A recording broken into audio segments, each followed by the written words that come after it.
ஆனா நேற்று மலேசியாவில் நடந்த இசை வெளியீட்டு விழாவில் விஜய் அரசியலே பேசலைங்கிற மாதிரியான தகவல் எல்லாம் எந்த வகையில மலேசியன் அரசாங்கத்துக்கு இது ஒரு நெருக்கடியா இல்ல எதனால இது இந்த மாதிரி சொல்லியிருக்காங்க? இல்ல இது நெருக்கடி கிடையாது.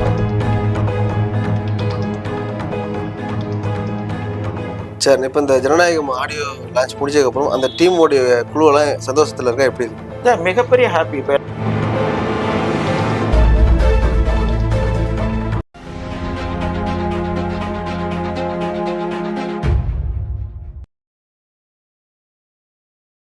நியூஸ் தமிழ்நாடு நேயர்களுக்கு வணக்கம். ஸ்ரீகாந்தண்ண வணக்கம்ண்ண. வணக்கம் வினோத். ஆனா நேற்று மலேசியாவில் நடந்த இசை வெளியீட்டு விழாவில் விஜய் அரசியலே பேசலைங்கிற மாதிரியான தகவல் எல்லாம் வருது. அது பேசியிருக்காரா பேசலையா? இல்ல, இப்போ முதல்ல அவர் என்ன பேசினாருங்கிறத ஃபர்ஸ்ட் பேசுறதுக்கு முன்னாடி நம்ம அந்த ஜனநாயக ஆடியோ லான்ச்சை பத்தி ஒரு டிக்கெட் பண்ணிடலாம். ஏன்னா இதுவரையில தமிழ் சினிமாவில் இவ்வளோ ஒரு பெரிய கூட்டத்தை கூட்டி ஒரு ஆடியோ லான்ச் பண்ணது முதல் முறை. கிட்டத்தட்ட 1 லட்சத்துக்கும் மேல. ஏன்னா இந்த புக்கிட் ஜலீலோட ஸ்டேடியத்தோட கெப்பாசிட்டி 1,95 லேக் சம்திங், 1 லேக் வச்சுக்கலாம். அது போக வெளியில அவ்வளோ க்ரௌடு. ஸோ இந்த மாதிரி ஒரு பெரிய க்ரௌடை கூட்டி ஒரு ஆடியோ லான்ச் பண்ணது இது முதல் தடவை. அது ஒண்ணு. அப்புறம் அங்க நடந்த சுவாரஸ்யமான சம்பவங்கள் நிறைய இருக்குது. ஏன்னா இது அவரோட கடைசி படம். அதே மாதிரி ஹெச் வினோத் இது அனிருத்தோட இது அப்போ ஒரு பெரிய எக்ஸ்பெக்டேஷனை கிரியேட் பண்ணதுனால 2வது தமிழ்நாட்டில் நடத்த முடியாத ஒரு சூழல். இதெல்லாம் வச்சு அங்கே போய் பார்க்கும்போது ஒரு மிகப்பெரிய ஆரவாரத்தோட அந்த ஆடியோ லான்ச் நடந்திருக்குது. அதில் இப்போ நீ சொன்ன மாதிரி அவரோட அந்த ஸ்பீச் அதுதான் ரொம்ப எல்லாராலையும் கவனிக்கப்பட்டது. சொல்லப்போனால் நிறைய மீடியாக்களில் லைவ் பண்ணலன்னா கூட பொதுவாக கவனிக்கப்பட்ட ஒரு விஷயமா இருந்தது. இன்னும் குறிப்பாக சொல்லப்போனால் அந்த ஆடியோ லான்ச்சை வெறுமனே ஒரு ஆடியோ லான்ச்னு இல்லாமல் இவரோட கடைசி திரைப்படங்கிறதுனால ஒரு கான்செப்டா அதை மாற்றி ஒரு தயக்கமாக தான் சொல்லியிருக்காரு போல. ஆமாம், அவர் சொல்லும் போதே ஒரு மனசுல ஒரு பெயின் இருக்கும்ல, எப்படி இருந்தாலும் ஒரு பெயின் இருக்குல்ல. ஏன்னா தான் இன்னைக்கு ஒரு நடிகர் ஆக மாட்டோமா அப்படின்னு சொல்லிட்டு அதுக்கான முயற்சி பண்ணி தோல்வியுற்றவர்கள் எவ்வளோ பேர், அதுக்கான போராட்டத்தில் இன்னும் போராடிக்கிட்டு இருக்கிற இளைஞர்கள் மனிதர்கள் எவ்வளோ பேர் இருக்காங்கல்ல, அச்சீவ் பண்ண முடியாம இல்லை இண்டஸ்ட்ரிக்கு ஒரு பெரிய இடத்தை தொட முடியாம இருக்கிற நடிகர்கள் எவ்வளோ பேர் இருக்காங்கல்ல. அதையெல்லாம் தாண்டி இவருக்கு ஒரு வாய்ப்பு கிடைச்சி அதுல மிகப்பெரிய உச்சத்தை, ஆல்மோஸ்ட் சூப்பர் ஸ்டார் விஜய் தான், அதுல எந்த மாற்று கருத்தும் இல்லை. அப்ப அந்த இடத்த தொட்ட ஒருத்தர் அதை வாலிட்டரியா, இப்போ ஒரு ஆபீஸ்க்கு வேலைக்கு போறோம், அந்த ஆபீஸ்ல இருந்து நம்மள வேலையை விட்டு அவங்களே வெளியில வரும்போது ஒரு மனநிலை இருக்கும், அவங்களே நம்ம வேலையை விட்டு எடுத்துட்டாங்கன்னா ஒரு மனநிலை இருக்கும்.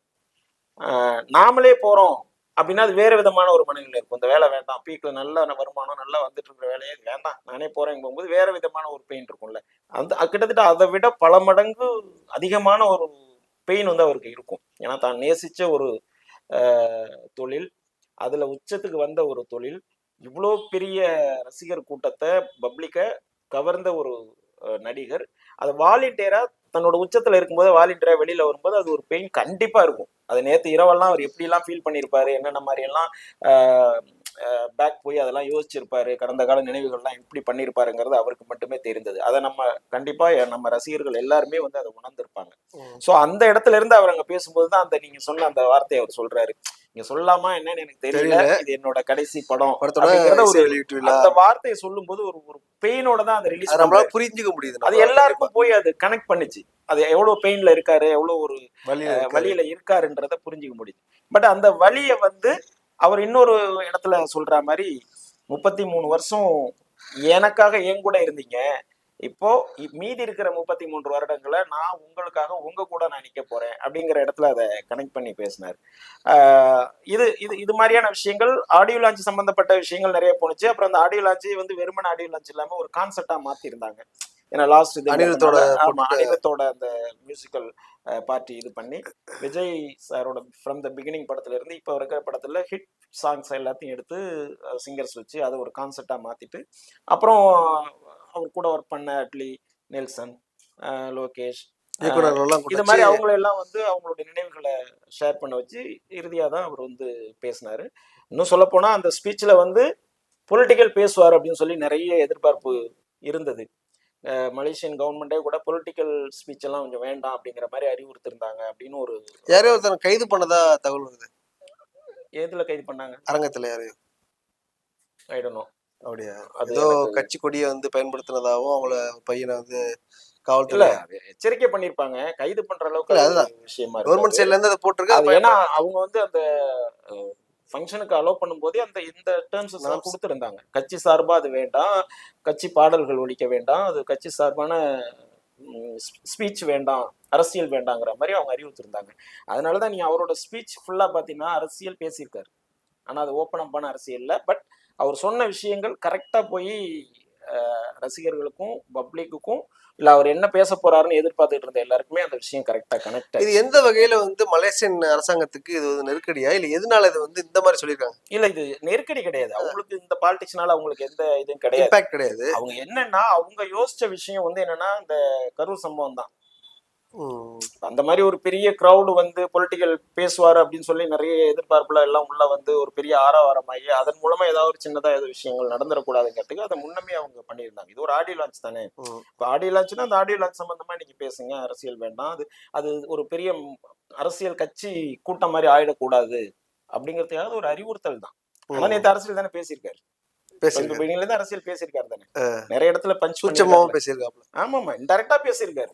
அதுல ஒரு கைதேர்ந்த பேச்சாளரா நேத்து மாறிட்டாருங்கிறது நேத்து ஸ்பீச் வந்து நமக்கு நல்லாவே தெரியும். எப்படி சொல்றீங்க? ஆமா, இப்போ ஒரு பொலிட்டிக்கல் பேசக்கூடிய இடம் இல்ல, அது ஒரு இசை வெளியீடு தான். ஆனா அதுல அந்த படத்துக்கு சம்பந்தமான விஷயங்களை பேசி அதுக்குள்ள அந்த அரசியலை கனெக்ட் பண்ணி அந்த அந்த தன்னோட எண்ணத்தை வெளிப்படுத்துறாருல. ஃபார் எக்ஸாம்பிள் வந்து இப்போ வந்து நிறைய பேர் சொல்லிட்டு இருக்காங்க, விஜய் தனியா வருவாரா இல்ல அணியா வருவாரான்னு ஒரு எதிர்பார்ப்பு இருக்கு அப்படிங்கறது. ஆடியோ லான்ச்சுக்கு இதுக்கு சம்பந்தம் இல்ல.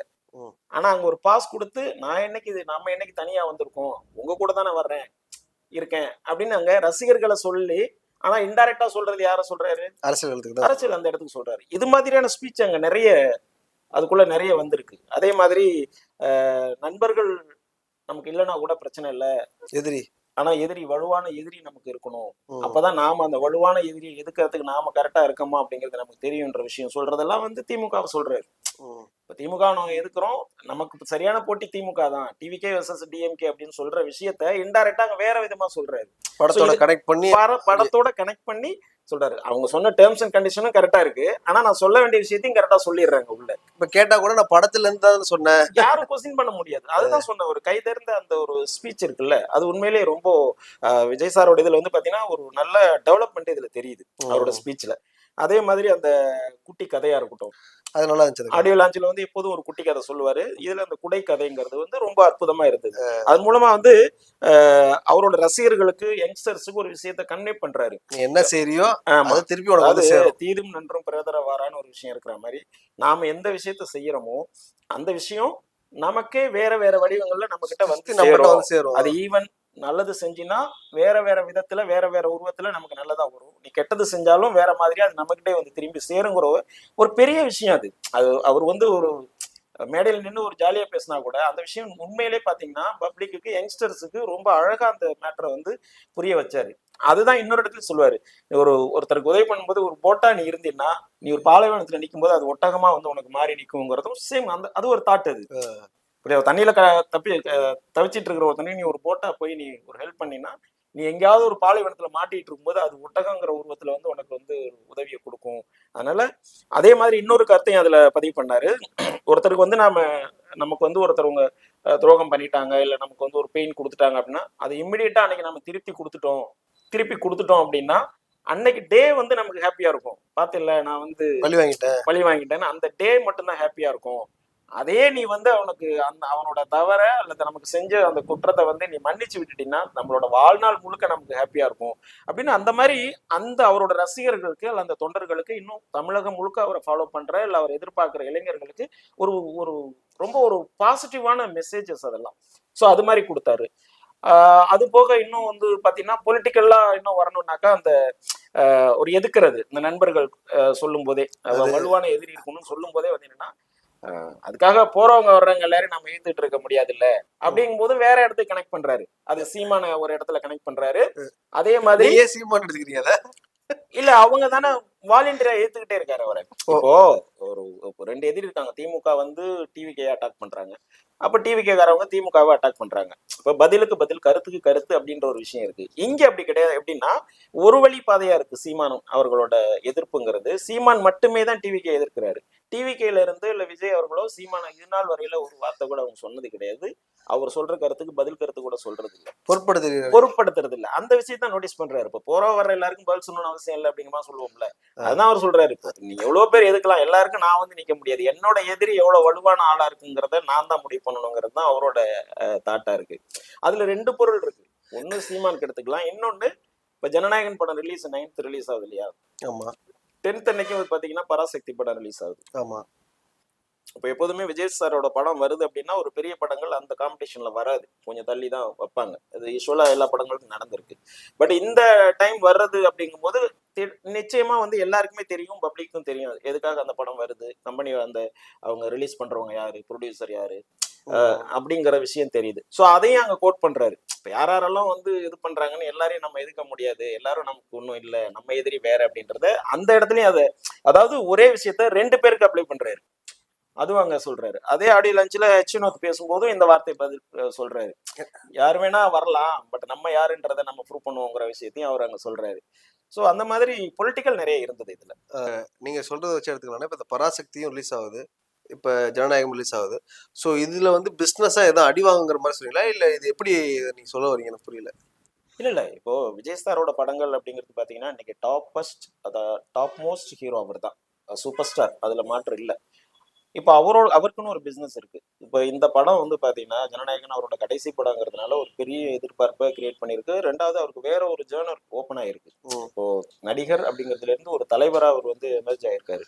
அப்போ இன்னும் ஒரு பெரும் கூட்டம் அவருக்கு வந்து இருக்கு, அந்த எதிர்பார்ப்பு இருக்கும்போது இந்த படத்தோட பிசினஸும் வேற லெவலுக்கு போயிருக்கு. இப்போ நீ ப்ரீ பிசினஸே பாத்தீங்கன்னா இந்த ரிலீஸ் 9th ரிலீஸ் ஆக போகுது. இப்போ ப்ரீ பிசினஸே வந்து பாத்தீங்கன்னா ஓவர்சீஸே கிட்டத்தட்ட வந்து 78 crores வந்து ஓவர்சீஸ் செல் ஆயிடுச்சு ஆல்ரெடி.